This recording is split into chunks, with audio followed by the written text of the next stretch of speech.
Sa akin naman, sa tingin ko yung 10 years old na ako, parang ang dream job niya yun nga, kung saan ako masaya. So, feel ko wala pa akong dream job nung bata pa ako.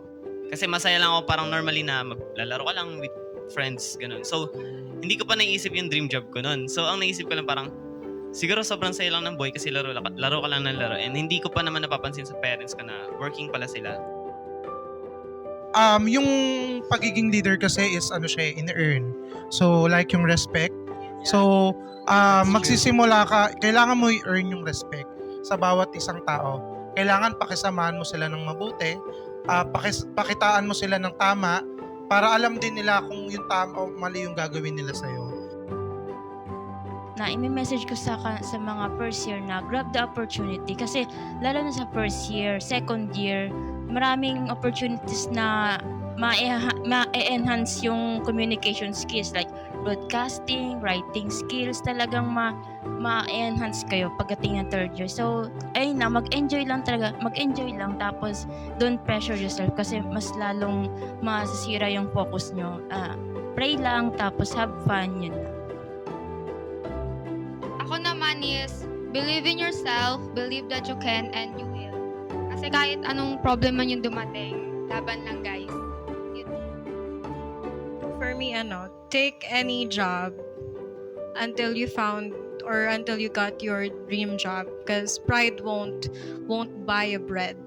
So that means, let's say you have your passion, but you're not able to pursue it just yet.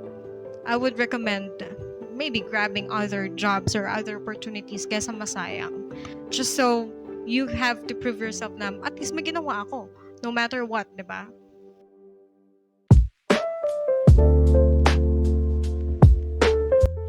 Hey all, it's your girl, Cal, and welcome to another episode of Kakaltuhan with a KKK.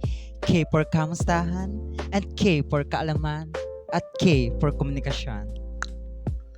And for today's episode, we are talking about the dream jobs and how to get there. So here's the first question for you, Ate Chi. Okay. What are the things that you are willing to sacrifice for? For me, going back to school is the toughest decision that I made this year. Well, I used to be a student at Piedmont from year 2018, but I had to stop for work. And then, of course, yung sleep ko, kailangan ko i-sacrifice since I'm working at night. And the other things that I'm doing, such as my hobbies, maybe time with friends, I have to minimize those just so I can focus on work and I can focus on school. Because, you have to prove your bosses that you can do both just so they won't terminate you or whatnot. And of course, yung time, nahahati yung oras ko with work and then with school. So, hindi siya ganun kadali as what they think it is. Especially, working at night is prone to aneurysm, mental health, changing of hormones, and everything. Ate, pwede ba malaman namin kung ano yung work mo sa gabi? Yeah, ang work ko sa gabi is call center. I've been with the industry for 7 years and still counting. I've been with 4 different companies. Itong work ko ngayon, I'm in a work from home setup wherein I talk to school districts administrator in US and in Canada like an HR. So we're conducting evaluations with different schools and different teachers if they're passing or if they're failing.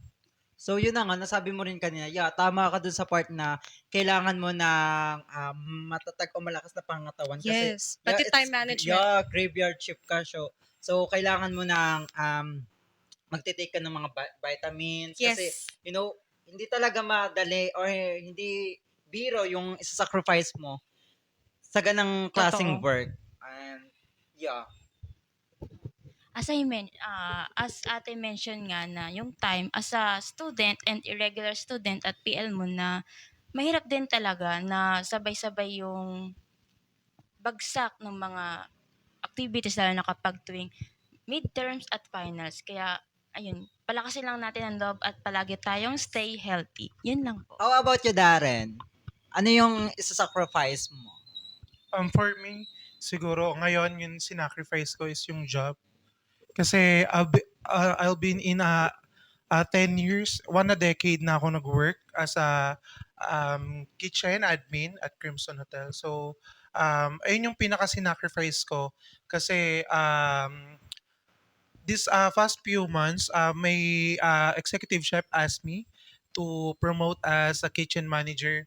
But na-deprive ako kasi ay nahanapan nila ako ng bachelor degrees. So kaya hindi ko nakuha yung kitchen manager. So nagawa kong i-sacrifice tong job na to para mag-take or bumalik ako sa pag-aaral. So, since nag-work ka na for a decade, do you think that salary is really matters ba? Sa akin, yes. Salary talaga is super really matters. Kasi sa panahon ngayon, ang kailangan natin is pera. Yeah, Mas lalo tama. sa mga katulad nating teenager or millennials kasi nandyan na yung mga needs natin. Marami nang lumalabas na mga gusto natin. Mga trendings, di ba? Yeah, yung mga Kailangan trend- subukan. Yes, Yeah, ayan, tama. isa na yan. Yeah. So, mas kailangan talaga natin ng money.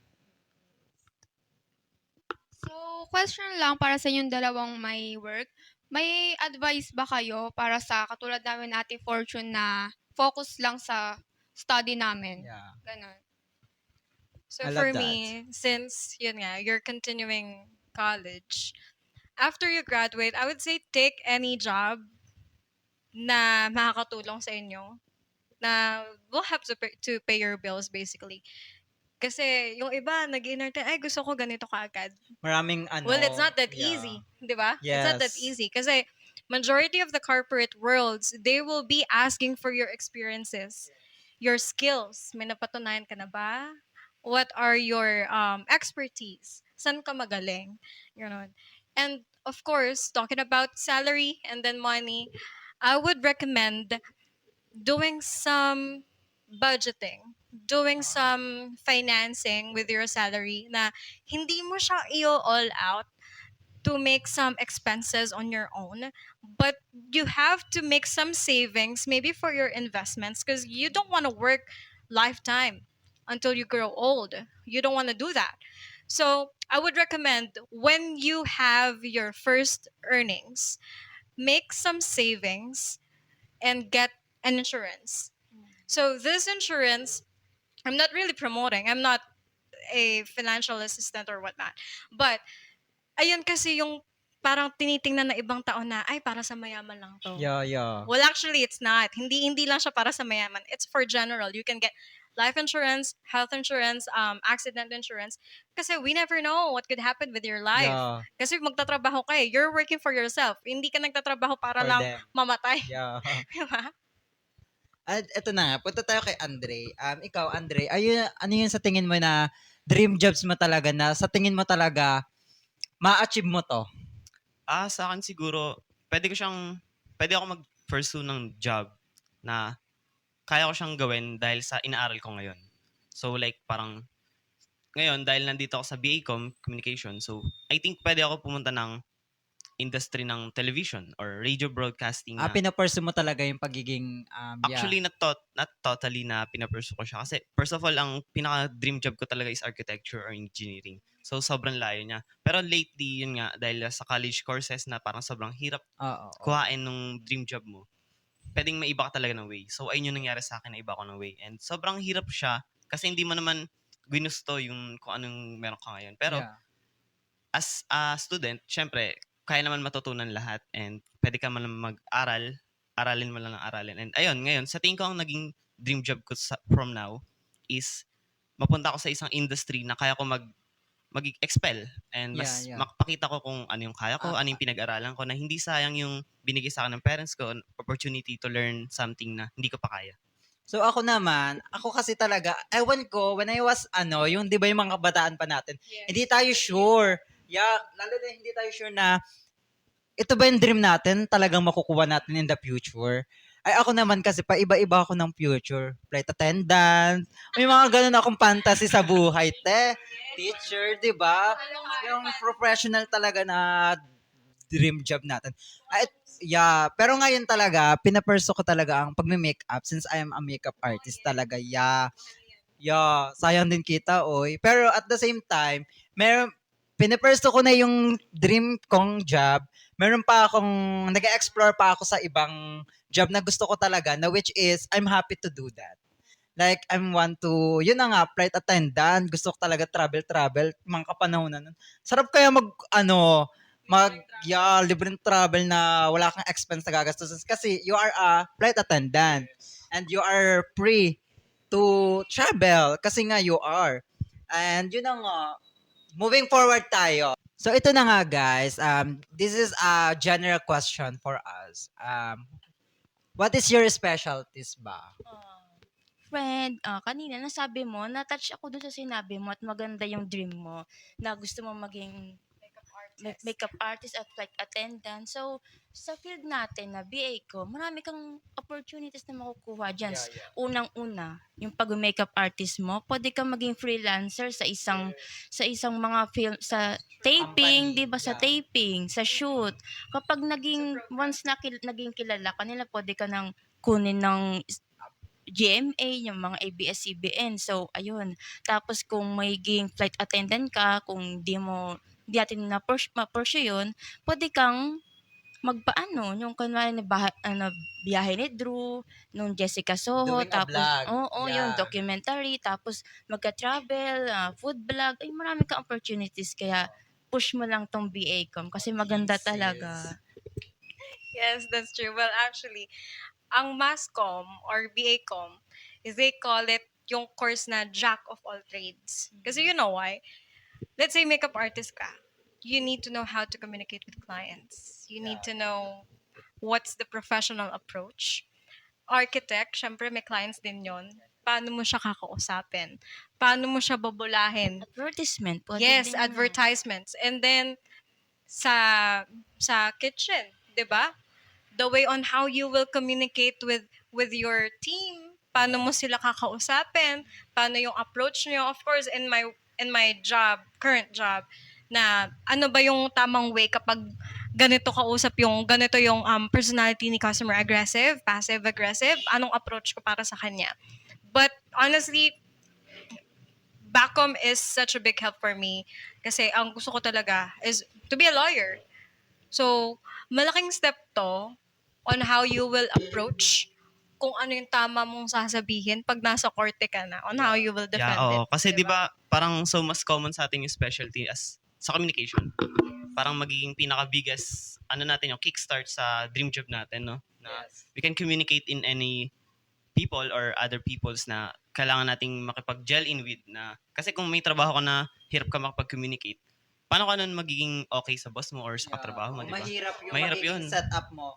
Kasi nga, hindi mo pina-professional yung isang Oo. bagay Tsaka na... mahirapan ka sa environment ng paligid mo kung di mo kaya makipag-communicate. Yeah. Sa introverts, yeah, especially doon. Kasi parang natatakot sila mag-vocalize ng kanilang feelings or emotions para dun sa trabaho nila or pinaperson nilang job. Kaya minsan yung mga specialty nila hindi nila nalalabas eh. Yeah. Kaya we have to communicate well lang Yeah. para sa tao. Kaya talaga, ang communicate talaga is, is really important talaga. Lalo na sa atin, as a Filipino. Mostly today. Yeah.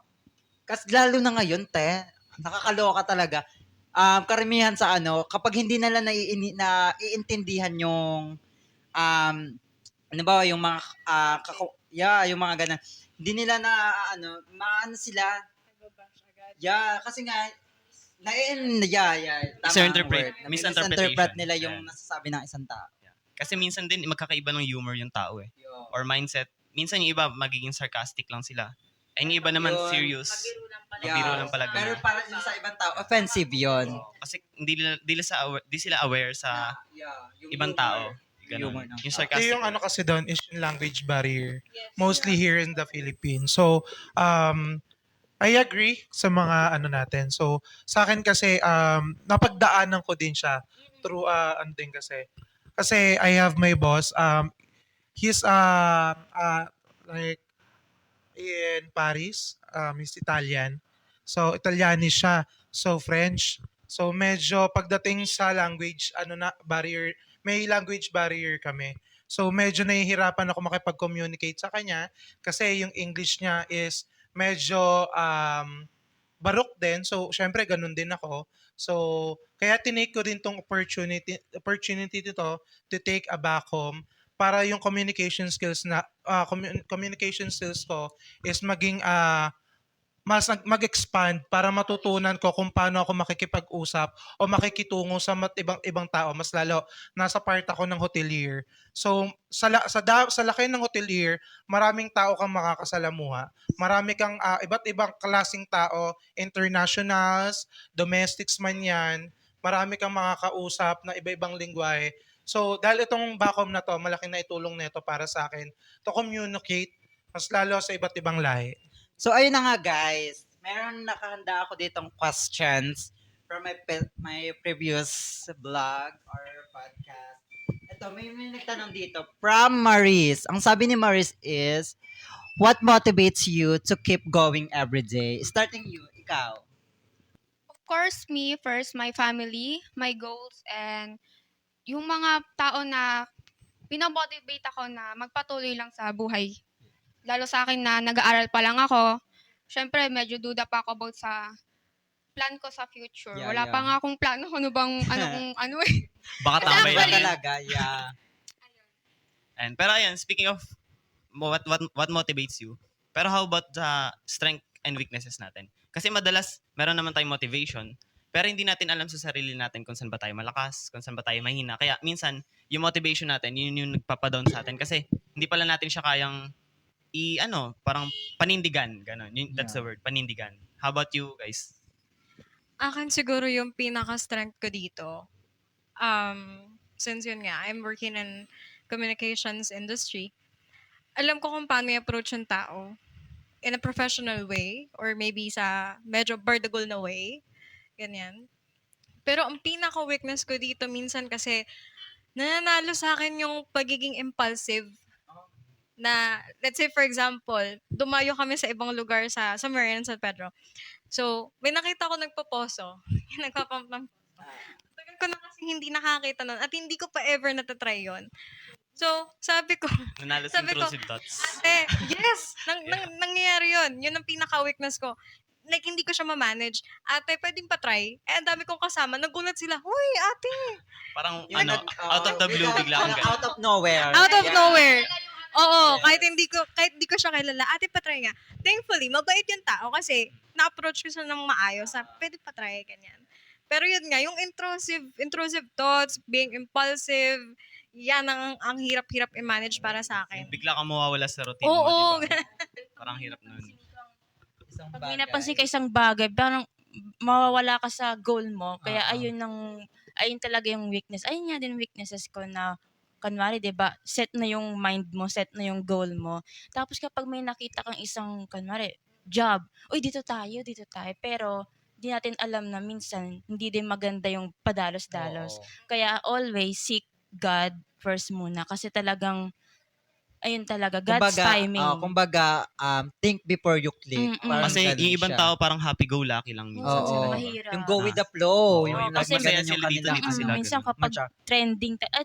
trending sa Philippines kapag once na pag uso, gahin natin kasi uso to eh. Oo. Talagang may kilala tayo, mamahalin tayo ng tao, pero hindi dapat ganun. Oo. Dapat palagi tayong sundin ang sarili natin, sundin Or ang puso, pinag-iisipan talaga pag-iisipan ng- natin kasi minsan mawawala ka sa path na goal na. Ayun. So, dahil natakal natin yung weaknesses natin, no, na parang sa may intrusive thoughts natin, ganun. Pero how about naman sa strengths, di ba? Meron, kasi minsan, hindi natin alam na mas malakas pala yung strength natin, mas ma-empower natin yung kaso na tatabunan ng weaknesses. Pero sa ngayon, sa tingin nyo, saan ba kayo? Sino? Anyone? Ikaw daw.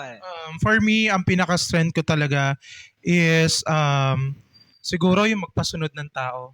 Siguro ayun yung Dominance, no? Dominance. Yeah. Kasi alam ko sa sarili ko na kaya kong magpasunod ng tao.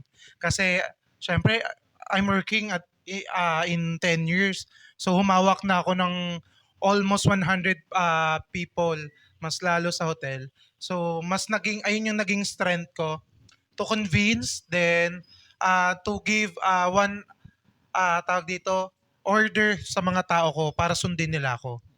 Tapos siguro yung weaknesses, masasabi ko yun nga, pare-pare. Oo, parang dyan mo makikita yung leadership. Yeah. Ayun, yun yung pinaka ko, leadership talaga. Siguro ang pinaka-weaknesses ko lang siguro academics. Medyo ano ako sa academics kasi talagang pero kung Oh, oo, yeah. skills That's the ako lalaban perks. pero academics medyo yon, Oo. doon ako medyo mahina. May tanong ako kuya, since magaling ka sa leadership, paano mo, anong i-advise mo sa aming mga students, kunwari wala pa talagang Yeah. experience sa pagli-leader, paano mo na-handle yung kunwari maraming suggestions, maraming sabi-sabi, paano mo, sino sinusundan mo? Sino sinusunod mo? Kunwari ikaw may idea ka, tapos may idea din sila. Tapos syempre magagalit yung isa Oo, na kasi bakit ayaw hindi mo mo maging bias sinusunod? eh. Mm-mm. Ayaw mo maging bias. Gusto mo neutral ka, nasa gitna Oo. ka lang. Paano, Paano mo na ano yun? paano mo na-handle yun? Kasi gusto din namin maging leader someday. Um for yung pagiging leader kasi is ano siya, in-earn. So like yung respect. Yeah, So that's true. magsisimula ka, kailangan mo i-earn yung respect sa bawat isang tao. Kailangan pakisamahan mo sila ng mabuti, pakitaan mo sila ng tama para alam din nila kung yung tama o mali yung gagawin nila sa'yo. So, ako, in-earn ko yung respect within 3 to 5 years sa company. Then, nung nakuha ko na yung respect na yon na kailangan ko, then doon nabuo yung leadership. Yung leadership kasi, ayun na yung magbibigay sa'yo para sundin o para pakinggan ka nila. So, yun nga, yung sinasabi nyo na yung pagdating sa mga ideas, paano kung dalawa kayo nagbibigay ng opinion. So, sa akin, ang ginagawa ko, kinakausap ko both side. So, tinitignan ko kung tama ba, kung parehas kayong tama, then gagawin natin, gagawa tayo ng isang solution na Idea oo, yes, nandoon. kailangan within sa middle nung conversation na yon, parehas kayong may points doon sa loob ng sa ideas na yon. So para walang pagtatalunan or walang masasaktan, so yung bawat suggestion nyo is papasok pa rin natin doon. Kasi ang goal ko kasi maging parte ng solusyon, hindi ng problema. Ito. May asa pa tayong question dito from Justin. Sabi ni Justin is, what would your 10-year-old self really like to do as a job right now? Ikaw, Chi. You know what? When I was 10 years old, ang gusto ko talaga before, maging police. So parang, yeah. Kaso, not knowing, okay, kasi police, very tough. Yes. They have So guns, diba? They're very dominant, powerful, and everything.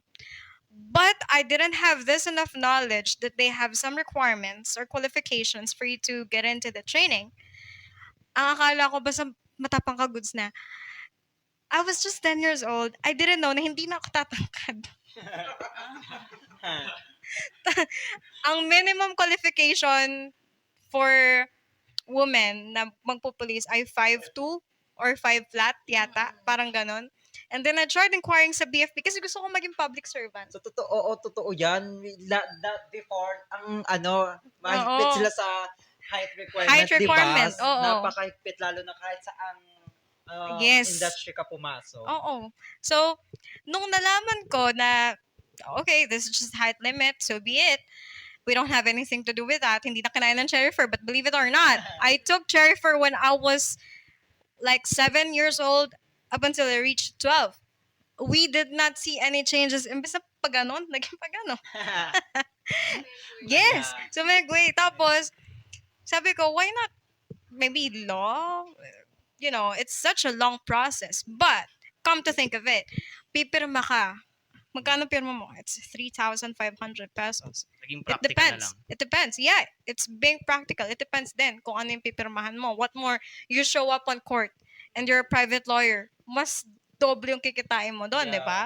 So, yun. Sabi ko, maglo-lawyer na lang ako. Kasi, ganun din naman eh. I also have the capacity or capability Kasi to own kung a tayo gun. mga 10 years old tayo, parang mindset natin parang kung saan tayo masaya. Oo, Yun yung dream yun. job natin, di ba? Hindi na natin iniisip yung parang... Oo, yung ano yung Magkano hardest pera ka part dito? of it. Yeah. Yeah.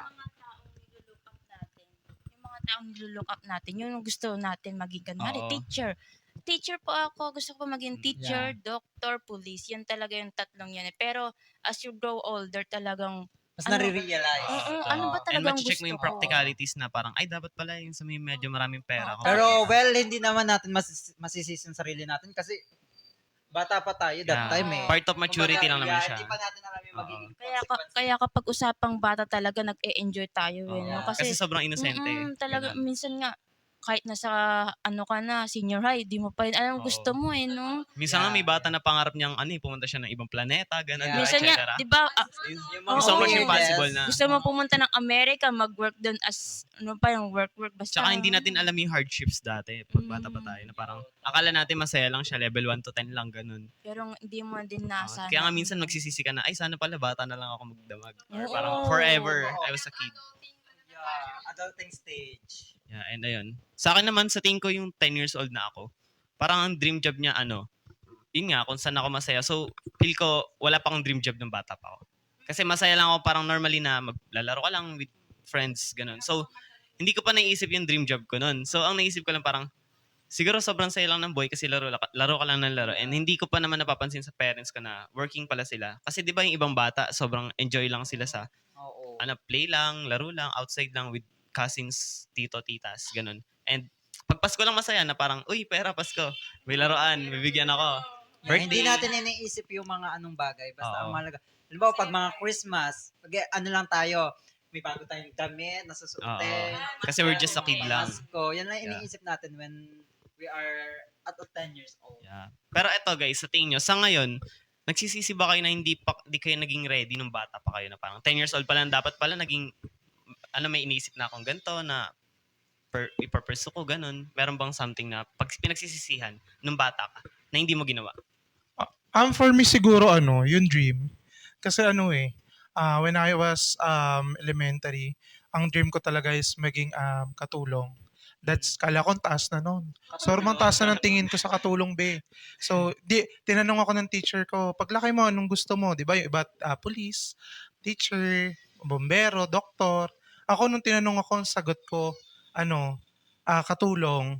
Then habang nung lumalaki ako, umabot ako ng high school, doon ko tinanong yung sarili ko, Darren, ano bang gusto mo paglaki mo?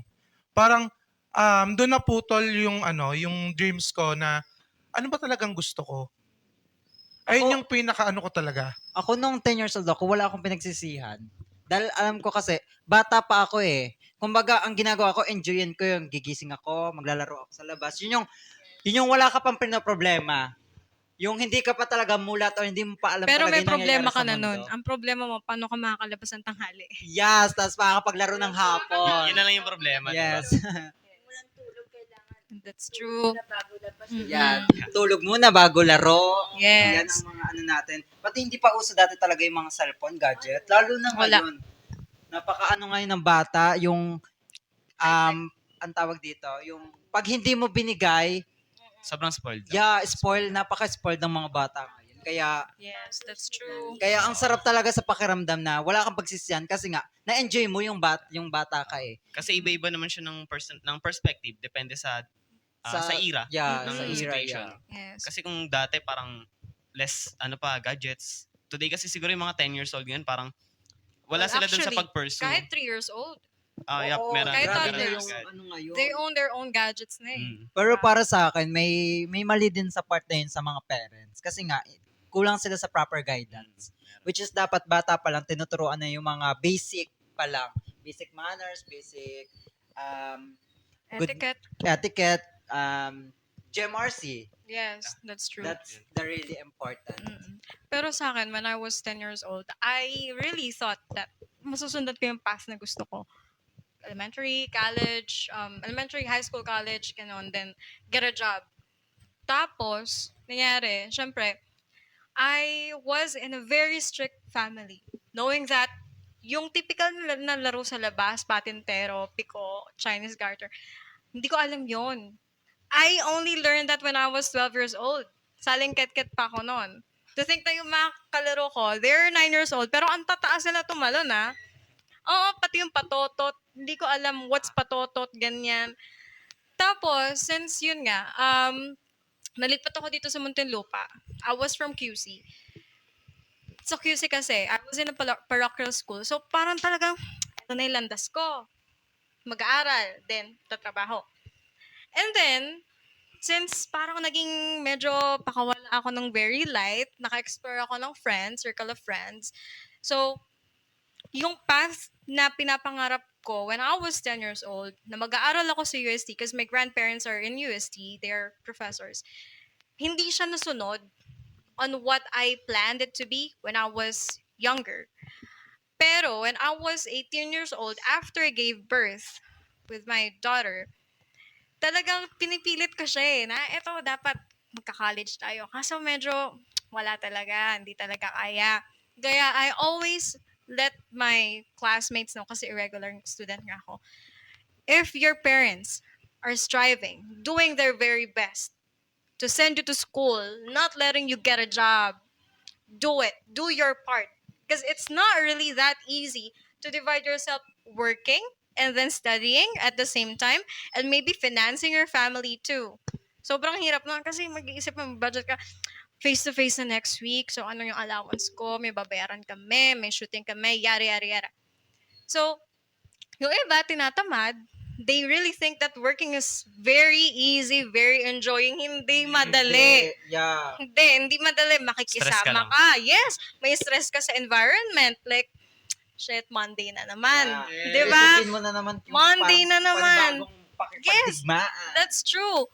In my 7 years of working, I celebrated New Year and Christmas sa trabaho. Di ba?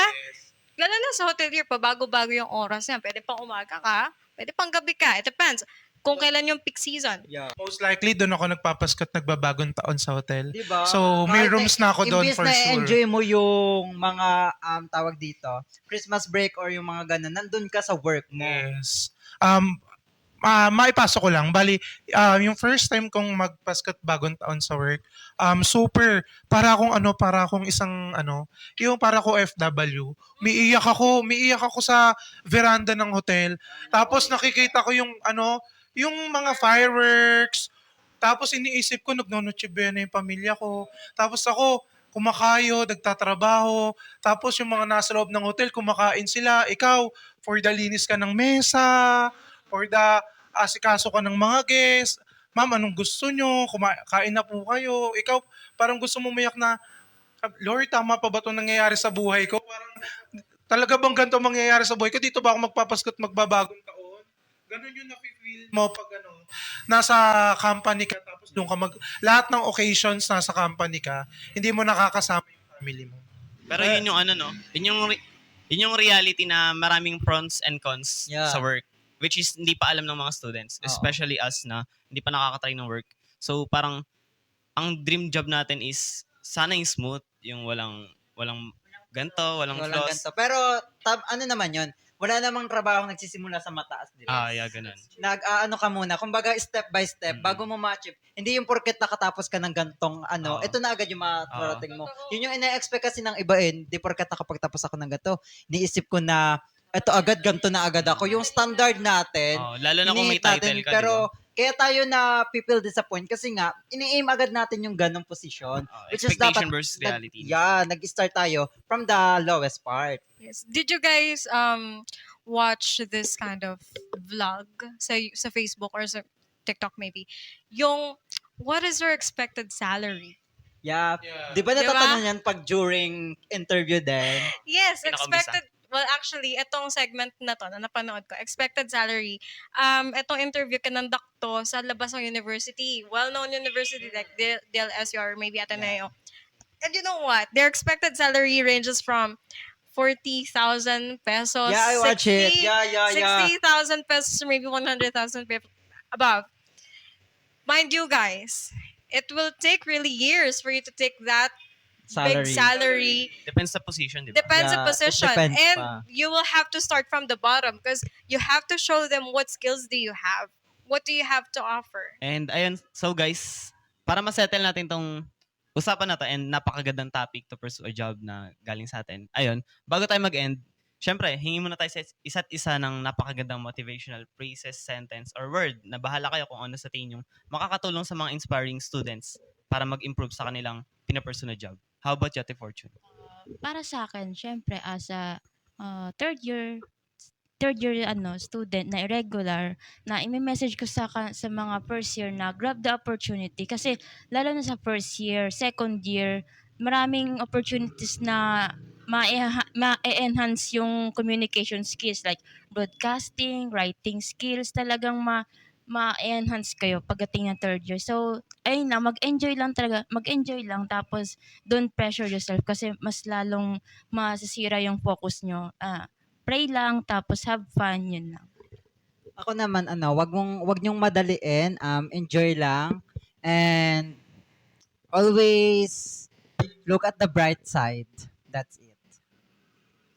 For me, take any job until you found or until you got your dream job because pride won't buy a bread. So that means, let's say you have your passion but you're not able to pursue it just yet. I would recommend maybe grabbing other jobs or other opportunities kesa masayang. Just so you have to prove yourself na at least may ginawa ako no matter what, 'di ba? Ako naman is, believe in yourself, believe that you can, and you will.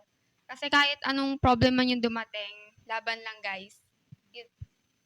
For me siguro striver goals, no matter what happen. Kasi kahit anong pagsubok yung dumaan sa buhay natin, kung may kung porsigido kang marating yung mga pangarap mo sa buhay, then makuha mo o makamit mo yung mga gusto mong makamit sa buhay, makukuha mo siya. Basta samahan mo lang ng sipag, pati ng determinasyon sa buhay. And that's the end of our episode, that the dreams, jobs, and how to get there. And of course, thank you to Darren, Sashtin, Chi, and Andre at Fortune for sharing your thoughts and ideas about the dreams and how to get there. And lastly, I would like to take this opportunity to thanks to Cafe Ariana for this place.